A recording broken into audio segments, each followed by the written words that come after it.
Om Shri Sai Ram. Whatever we do in life, we try to do it in order to please God or please Swami. And we saw what Swami says on how we can please Him by inculcating full-time devotion. And what is full-time devotion? Swami defined it simply by saying, full-time devotion is sukha dukkhe same kritva labha labhau jaya jayo. When we are equanimous in the face of joy and sorrow, then that is what defines us as full-time devotees, and that is what pleases Swami. So now the question is, how do I develop that equanimity? Very interestingly, Swami has given a mantra which, if repeated every now and then with complete faith, will help us to develop equanimity. Now, before revealing the mantra, let me go through that beautiful episode that took place in the January of 2007.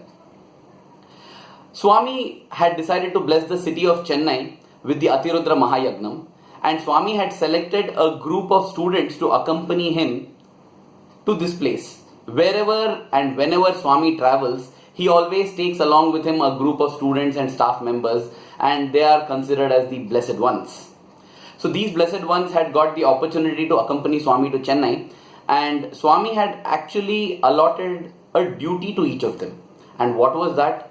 Every day at Tiruvanmayur, that is the venue of the Athi Rudra Maha Yajnam, one of them had to give a talk before the cultural programs of the day would begin. So one night at Sundaram, that is Swami's ashram in Chennai, as all had seated for dinner, Swami asked, who is speaking tomorrow? Who is the speaker tomorrow? That time, one of my classmates, his name is Jagdish Chandra, it was his turn actually to speak in Hindi in Bhagawan's presence at Tiruvanmayur the next day. And so he said, Swami, I am speaking. And Swami asked him, on what subject are you speaking? He said, Swami, I am speaking on the topic Guru. Guru, okay. Swami asked, do you know the meaning of Guru? He said, yes, Swami. Gukaro gunatitaha rukaro rupa varjita. See, some of these things we have learnt it, memorized it so thoroughly, you wake us up in the middle of the night and ask us also, we will tell it. So he told this to Swami, and Swami said, what does that mean? He said, Swami, gunatita means one who is beyond attributes, and rupa varjita means one who is beyond forms, who has no form. And then Swami asked him, have you seen a guru like that? He said, yes, Swami, you? Swami said, Kani naku rupa munde. Meaning, but I have got a form. You said one who is beyond forms, who is formless. Now Jagdish was wondering, Swami, I don't know all that, Swami, you are the guru. I know that you are that guru. Swami then, opened up the session for all the students. He said that boys have many doubts and they can ask me now if they have any doubts. So every student got his opportunity to ask Swami a question that was bothering them. When it came to Jagdish Chandra's turn, he asked Swami, Swami, what is the meaning of Sharanagati? Sharanagati, this beautiful Sanskrit term, is loosely translated into English as surrender. But it is not, as we shall soon see. Swami said, you tell me, what do you understand by Sharanagati? He said, Swami, surrender means offering all that we have to God. That is surrender. Swami now looked at him and said, God doesn't need anything from you, sir. God doesn't need anything from you. Now Jagdish was tongue-tied. He was just sitting, wondering what Swami will tell. Swami decided to make him understand the meaning of Sharanagati or surrender. And it is at the end of this that Swami gave the mantra, for equanimity. Anyway, coming to the point here, Swami asked him, have you ever driven a car? Yes, Swami. How many gears does the car have? Swami, 4 gears and a reverse gear, Swami. Appears like Jagdish was speaking about an older model car, because nowadays all the cars have 5 gears or 6 gears. And it is evident that Jagdish was speaking about a manual gear car. not the automatic transmission cars, which many in the Western and advanced countries use. In India still we are dependent on manual transmission, mostly. So Swami then asked, does the car run in the first gear? Yes, Swami, it runs in the first gear. In the second gear? Yes, Swami. Any problem in the third gear? No, Swami. Any problem in the fourth gear? No, Swami. Then where is the problem? Jagdish himself was wondering, where is the problem? Because there is no problem. The car runs well in every gear. He said, Swami, there is no problem, Swami. Swami then said, there is a problem. And the problem comes when you shift from first gear to second gear. Or when you shift from second gear to third gear. Or from third gear to fourth gear. Yes, Swami, Jagdish realized. He said, yes, Swami, yes. In fact, when you're shifting the gears, there can be a chance of the engine getting heated up, conked up, going out of sync, getting stuck, which is why, Jagdish answered, which is why, Swami, we press the clutch. When we hold the clutch, then there is no problem when we change the gear from first to second, second to third, third to fourth. Clutch is a very, very important part. In fact, when you are learning driving, we are taught it is ABC, accelerator, brake, clutch. ABC of driving is the accelerator, brake and clutch of driving. So clutch is what we press when we are changing the gear so that there is no problem. And Swami now came up with the beautiful insight. Swami said, life also has gears. Just like in the car you have first, second, third, fourth, right? Front, back, front, back. Life also has gears. What is that? Happiness, sorrow, happiness, sorrow, happiness, sorrow. In happiness there is no problem. In sorrow there is no problem. But when you shift from happiness to sorrow or from sorrow to happiness, there is problem. This is what Swami said. What is this problem actually? See, if we look into our own lives, when we are in a happy state of mind, when everything is going fine, suddenly when we are shifted to sorrow, when things go bad, that is when we get frustrated, we get irritated, we get angry, we get depressed, we get dejected, we get sad, we get morose, we get disappointed, we lose hope. All these things happen, we lose faith. All these problems come. Okay, but what are the problems when we go from sorrow to joy? Yes, it has its own kind of problems. When we are in a very bad and sad and hopeless state and suddenly something unexpected good happens and everything changes, we feel lucky, we feel blessed. Blessed in the sense of thinking that we are very special. We probably feel egoistic. We feel that I did it, man. I could do it. We feel pride, we feel ego. These are the kind of problems we face when we go from sorrow to joy. One is depression, frustration, irritation, anger, all these. The other is overconfidence, overexcitement, ego, pride, all these when we shift from sorrow to joy. So you see, actually that's what it is. When there is a shift, there is a problem. And Swami said at that time, the clutch that you press is Sharanagati. Okay. And then Swami went on to say, what is that clutch? What is that clutch?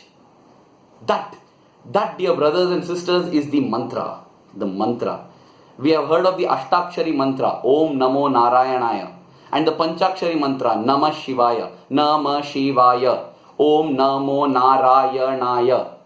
Like that, this is an Ashtakshari mantra. What was it that Swami said? Swami said, always tell yourself, Idi na manchi ko sa me. Idi na manchi ko sa me. In English, if you want to translate it, it translates as, all that happens is for my good alone. All that happens is for my good alone. 8. Jagdish understood.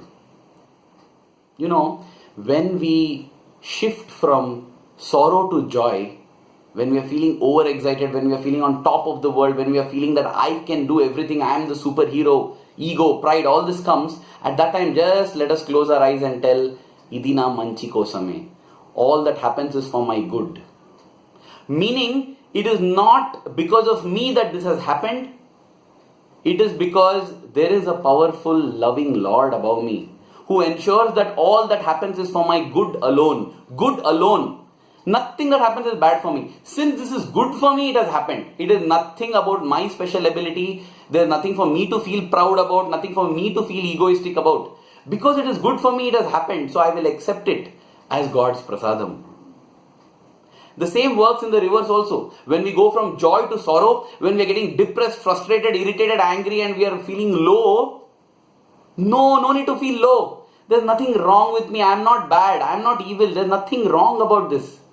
This is good for me. That's why it has happened. The mother or father take the child for vaccine and the child gets poked. The injection, the syringe. It pains for the baby. But if the baby has wisdom, that's what we are hoping we have, the baby will know that this is for my good. That's why this pain is being caused. Idina manchi kosame. Something good happens, I won't get excited. This is good for me, that's why it happened to me. No need to feel pride or ego. If something sad happens, I need not get depressed, I need not get frustrated. This is for my good, that's why it has happened. That's all. What a beautiful mantra. And then Swami asked Jagdish, did you understand? He said, yes, Swami. The story doesn't end there. The next day, Jagdish actually delivered his speech. It was a beautiful success. It was a hit. Everybody loved the speech. That night during dinner session again, Jagdish was seated in the front because he was the speaker of the day. Swami was asking everybody, how did my boy speak? And he asked one of the senior devotees there, how did my boy speak? And the senior devotee said, Swami, he spoke superbly. What it was, I was making notes, Swami. What all he spoke, it was so beautiful. Your boys are your voice. At that time, Swami cut him short and Swami said, no, stop. He did not speak well at all.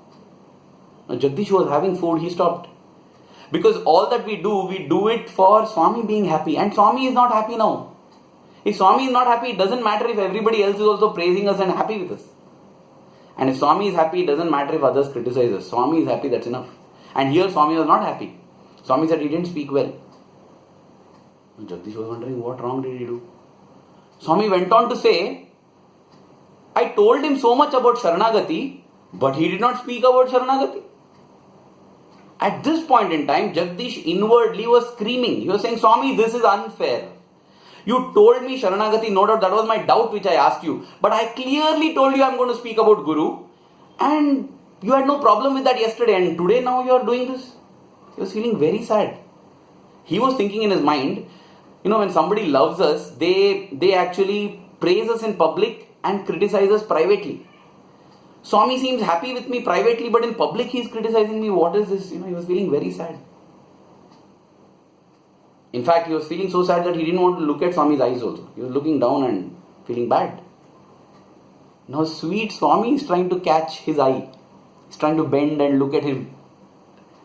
Finally, when their eyes met, Swami looked at him and with a sweet smile and a sweet voice asked him, what happened to your Sharanagati, sir? In that moment, Jagdish suddenly realized, oh my God, what is Sharanagati? What is surrender? Whatever happens, I am supposed to tell, this is for my good. If Swami praises me, I should not feel proud. I should just close my eyes and tell, this is for my good. That's why Swami is doing this. And if Swami criticizes me, I should not get depressed. I should just close my eyes and tell, this is for my good. That's why Swami is doing. And actually, I should celebrate whether I get praise or criticism. But here, Swami had explained all this and asked, did you understand? And he had said, yes, I understood, Swami. And yet, here he was having failed the practicals after the theory class. So he immediately got up, went to Swami, held his hand and said, Swami, forgive me, Swami. Forgive me. I forgot. Yes, Swami, I am wrong. I'll try to keep it in mind. Then Swami indicates to him and Swami tells him, your speech was very nice. But now Jagdish was wise. He did not float in the sky. He just closed his eyes and thanked Swami and said, Swami, I know this is good for me. That's why you're telling. Nothing that my speech was great. So that, dear brothers and sisters, is the lesson. When we want to develop surrender to God means nothing but equanimity. And for developing that equanimity, the mantra is Idi na manchi kosame. All that happens is for my good alone. This is the mantra with full faith in it. We should have faith. Like any other mantra, we need to have faith. And like any other mantra, we need to repeat it again and again in every circumstance in life, be it happy or sad. And then we will see automatically equanimity comes in us. We will be able to appreciate every situation in life. And when that equanimity comes, we become full-time devotees. And by becoming full-time devotees, we will know that Swami is pleased with us always. Thank you. Jai Sai Ram.